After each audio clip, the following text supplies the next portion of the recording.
My name is Joey A. Docile. Okay, and you have a very interesting day job. What is that? I am a licensed designer for Kurt Adler. I create ornaments. Like Christmas every day. Yes. Christmas really, every day. really interesting stuff. And you have been involved in some pretty high-profile licensed Christmas ornaments the last few years, right? Coca-Cola, Disney, Walking Dead, Rudolph, anything our company can get the license for, I'm in the department that deals with that. Okay, and this is, you had said before, because this is for full disclosure, this is the second time we've had this conversation because my camera was not rolling.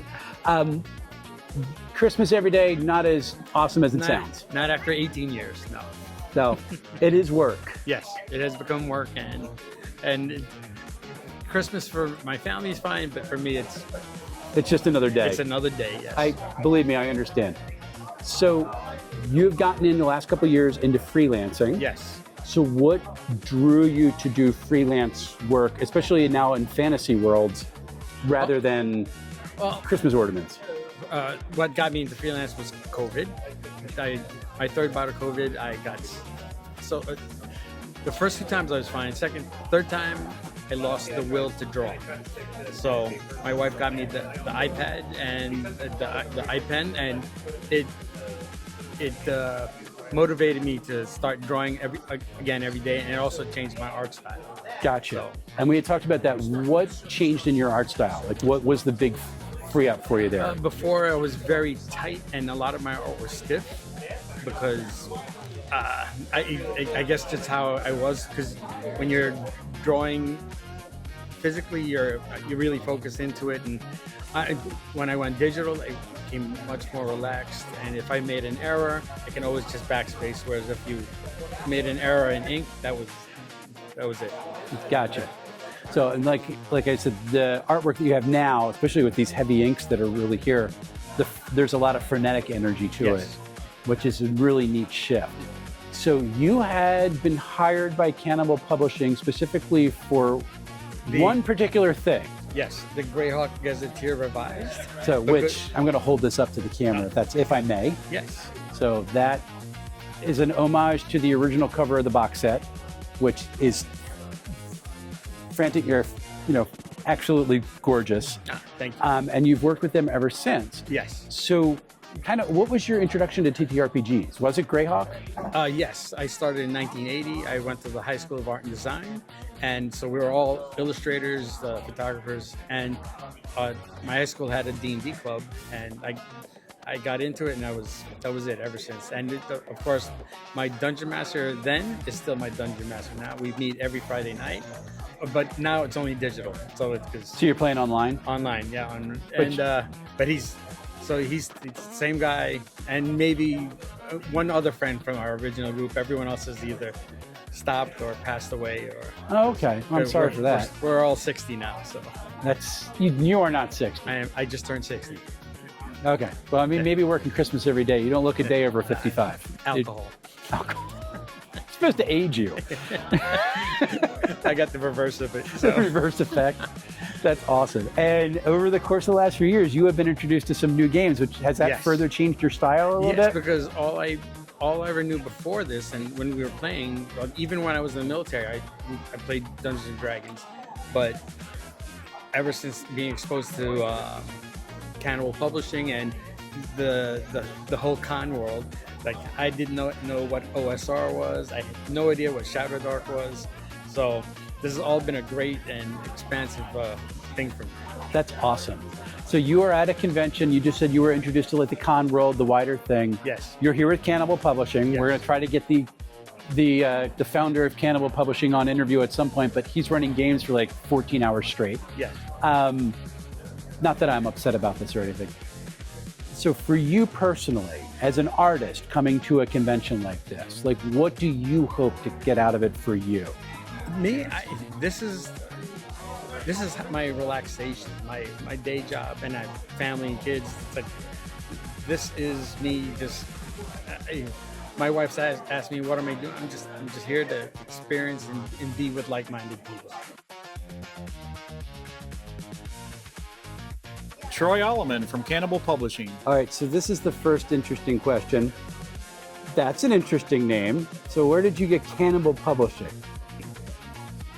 The nickname Cannibaal came from back whenever I was in the Navy, because whenever I got a little higher in rank and I had people under me, I was known to eat my young.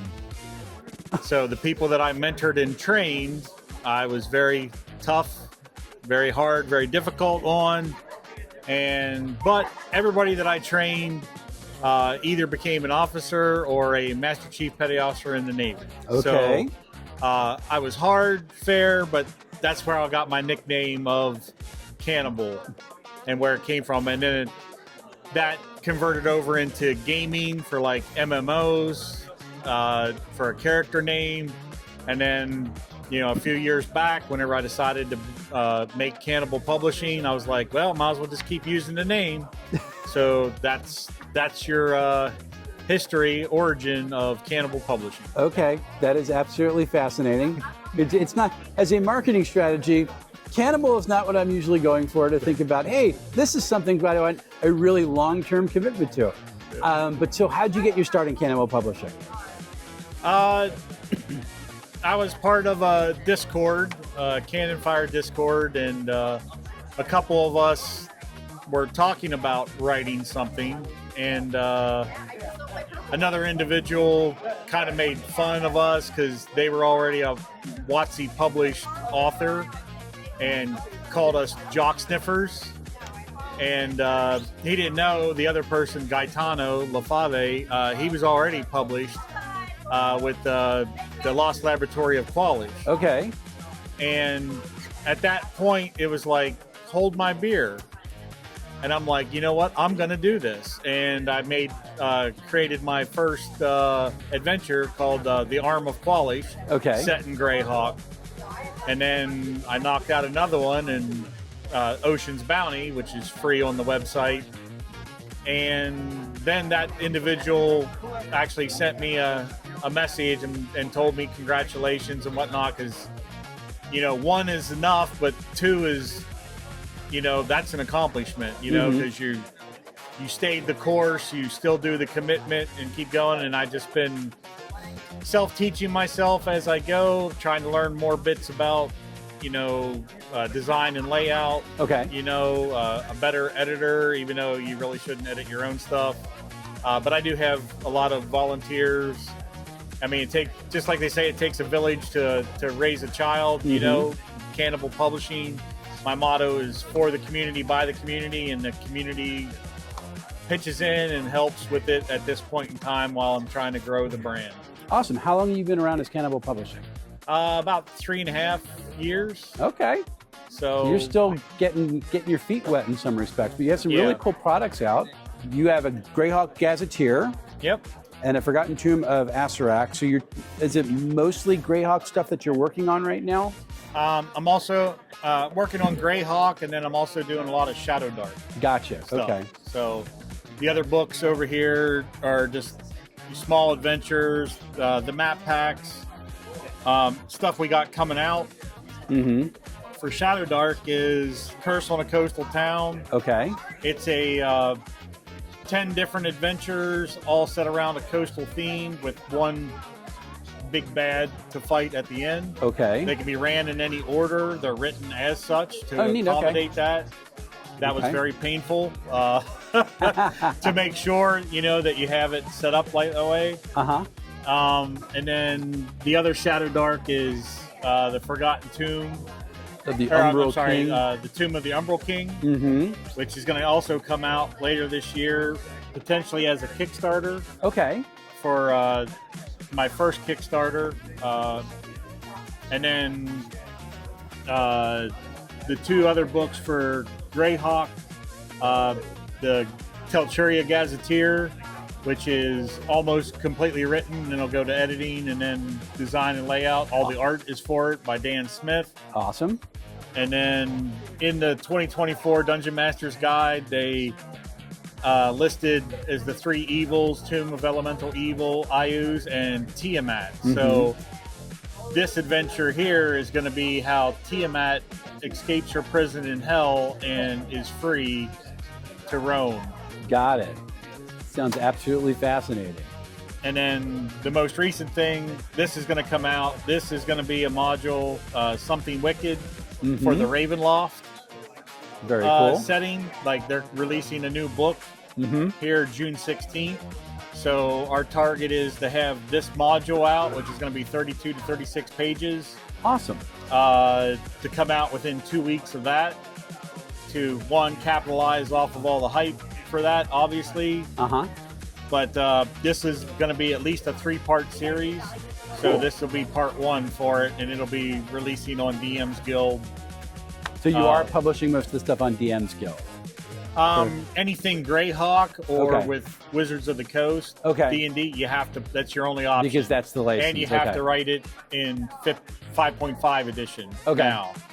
All the Shadow Dark stuff I can put on drive-through or my own website. Gotcha.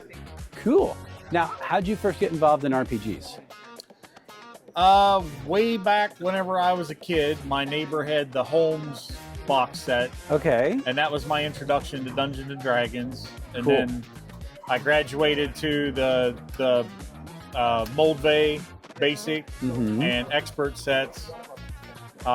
Played that, and then I didn't play anything because I went in the Navy and I was always underwater in a foreign country for over 20 years.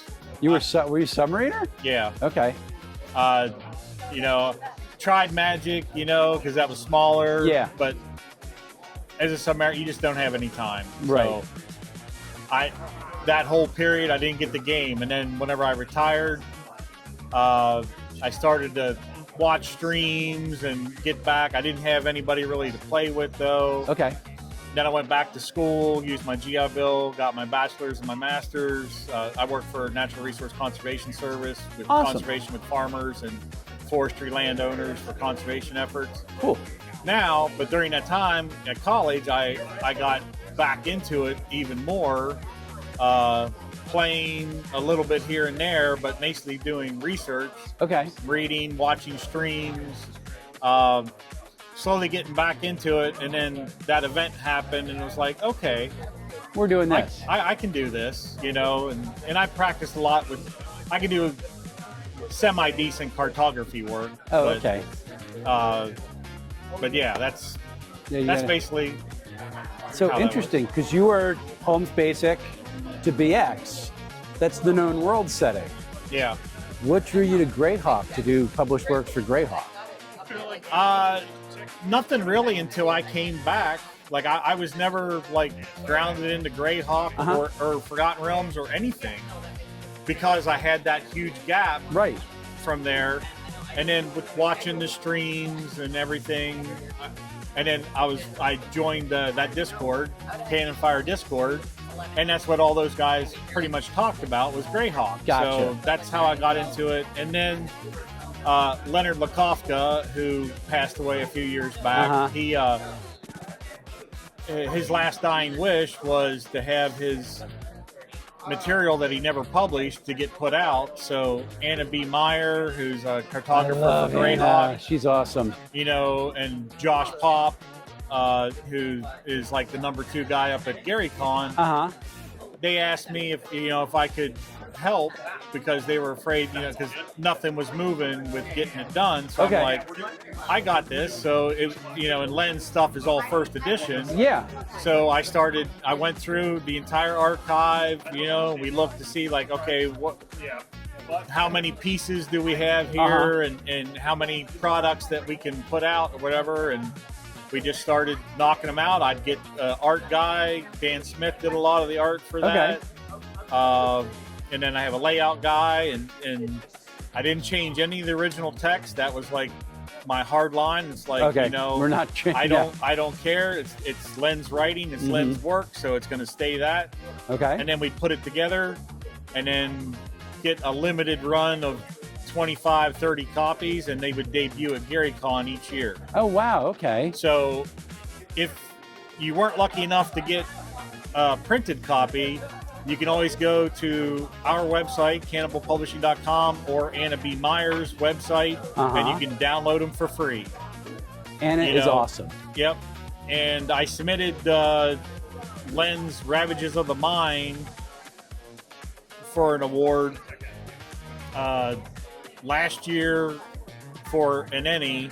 Oh wow! And Okay. it didn't get selected, but like that's my goal. Like with any of these, it's like I'm trying to, like if I could get just nominated, you know. Yeah.